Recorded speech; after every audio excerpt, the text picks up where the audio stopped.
మే 13 దగ్గరికి వస్తుంది. Parliament election సమీపిస్తున్నాయి. ప్రస్తుతం అందరి చూపు హైదరాబాద్ ఎంపీ నియోజకవర్గం మీద ఎవరు గెలుస్తారు. మాధవిలత గారు ట్రెండింగ్లో ఉన్నారు. ఓవైసీ మీద గట్టి పోటీ ఇస్తున్నారు. ప్రస్తుతం మనతో పాటు ఉన్నారు. మేడం నమస్తే మ్యామ్. ఎలా జరుగుతుంది ప్రచారం పనులు అన్నీ, ఎంత కాన్ఫిడెంట్గా ఉన్నారు? చాలా బాగా జరుగుతుంది ప్రచారం and you very very confident. అంటే సమస్యలు ఏం గుర్తించారు అక్కడ? ముఖ్యంగా యువతకు కావచ్చు, అలాగే మహిళలకు ఎలాంటి భరోసా కల్పిస్తారు? మీరు అక్కడ గెలిచాక ఎలాంటి హామీలు నెరవేరుస్తారు? అంటే మనిషికి బేసిక్ సదుపాయాలు అనేవి ఉంటాయి. అవి ఉంటే ఫస్ట్ దాని తర్వాత మాట్లాడొచ్చు.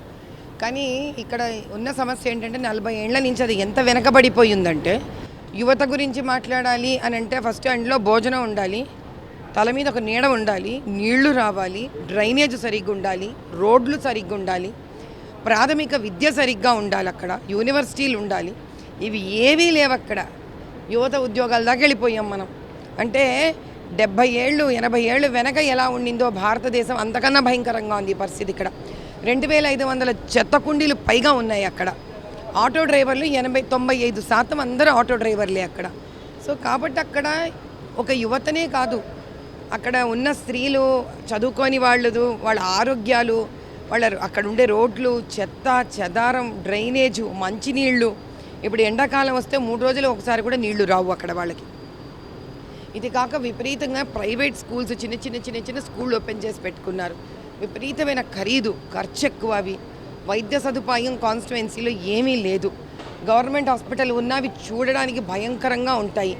అక్కడ నీలోఫర్ హాస్పిటల్ అవన్నీ, దాని తర్వాత కోటి హాస్పిటల్, ఇవన్నీ స్త్రీలకు వెళ్ళినా కూడా అక్కడ అంత సదుపాయాలు సరిగ్గా లేవు, చిన్నపిల్లలకు సరిగ్గా లేదు. దీంతో కాకుండా అక్కడ ఒక ఇండస్ట్రీ లేదు, ఐటీ కంపెనీ లేవు, ఫ్లైఓవర్స్ లేవు, మెట్రోలు లేవు, మాల్స్ లేవు, ఈట్ స్ట్రీట్స్ లేవు. ఏమున్నాయి అసలు అక్కడ? ఏమీ లేవు. సో బేసిక్ నుంచి ఆ కాన్స్టిట్యుయెన్సీ అంటే 40 ఏళ్ళుగా ఓవైసీ ఏం చేశారని మీరు అనుకుంటున్నారు? అది మీకు బాగా ప్రజలు ఎందుకు గెలిపించారు? ప్రజలు ఎవరూ గెలిపించలేదు. అందులో అతనికి వచ్చే 5,15,000 ఓట్లలో సగానికి బోగస్ ఓట్లు అక్కడ. రెండోది మతం పేరు మీద బెదిరిస్తూ ఉంటాడు అతను. మీరు ఈ మతానికి వేయకపోతే ఈ మతం అంతమైపోతుంది అని తప్పుడు ప్రచారం చేస్తాడు.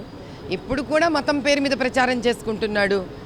మస్జిద్కే నాంపే ఓడిదేనా అంటాడు. అసలు కోడ్ ఆఫ్ కాండక్ట్ ప్రకారం సీజ్ చేసేయాలి, ఆయనను అలౌ చేయకూడదు.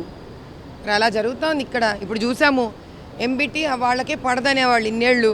ఇప్పుడు నేను గట్టిగా నిలబడేసరికి ఎంబీటీను, అసదుద్దీన్ ఓవైసీ, బీఆర్ఎస్, ఆ తర్వాత కాంగ్రెస్ నలుగురు కలిసిపోయారు. అంటే వీళ్ళందరూ కలిసి ప్రజల్ని ఇన్నేళ్ళు మోసం చేశారు. తాజాగా ఎంబీటీ కూడా ఎలక్షన్స్లో పోటీ చేయట్లేదన్న న్యూస్ వచ్చింది. దాన్ని మీరు ఎలా చూస్తారు? అంటే మీ పోటీని తట్టుకోలేకనే ఆ స్టెప్ తీసుకుంది అనుకుంటారా?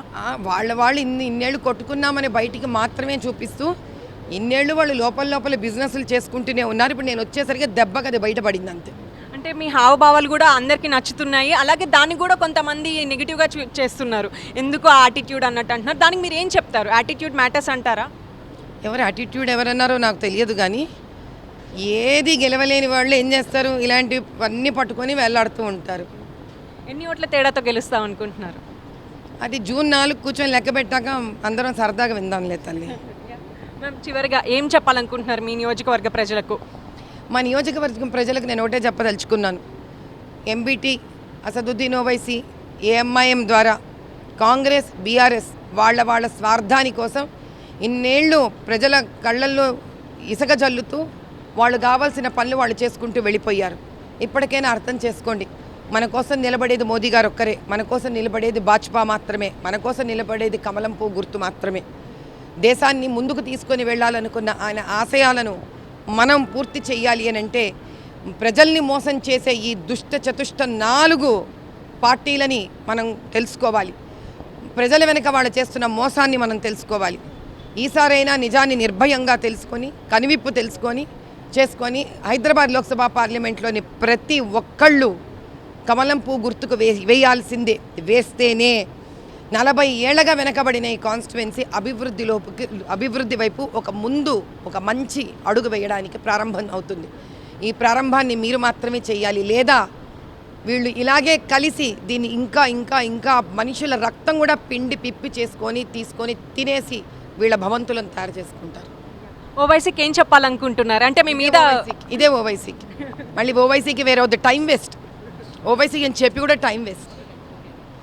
మనం చూసుకోవచ్చు మే 13న పార్లమెంట్ ఎన్నికలు జరుగుతున్నాయి. దీనికి సంబంధించి ఈ ఎన్నికల్లో నేను గట్టి పోటీ ఇవ్వడమే కాదు ఖచ్చితంగా గెలుస్తానని ధీమా వ్యక్తం చేస్తున్నారు Hyderabad BJP MP candidate Madhavi Latha. అలాగే ఈ ఎన్నికల్లో గెలిస్తే ఖచ్చితంగా అటు హైదరాబాద్ ఎంపీలో ఏవైతే సమస్యలు ఉన్నాయో పార్లమెంట్ నియోజకవర్గంలో ఏవైతే సమస్యలు ఉన్నాయో వాటన్నిటిని నెరవేరుస్తాను, ప్రజల పక్షాన ఉంటాను, ప్రజల నేతగా ఉంటానని చెప్తున్నారు మాధవీలత. కెమెరా పర్సన్ రవితో తేజస్విని, హైదరాబాద్ నుంచి.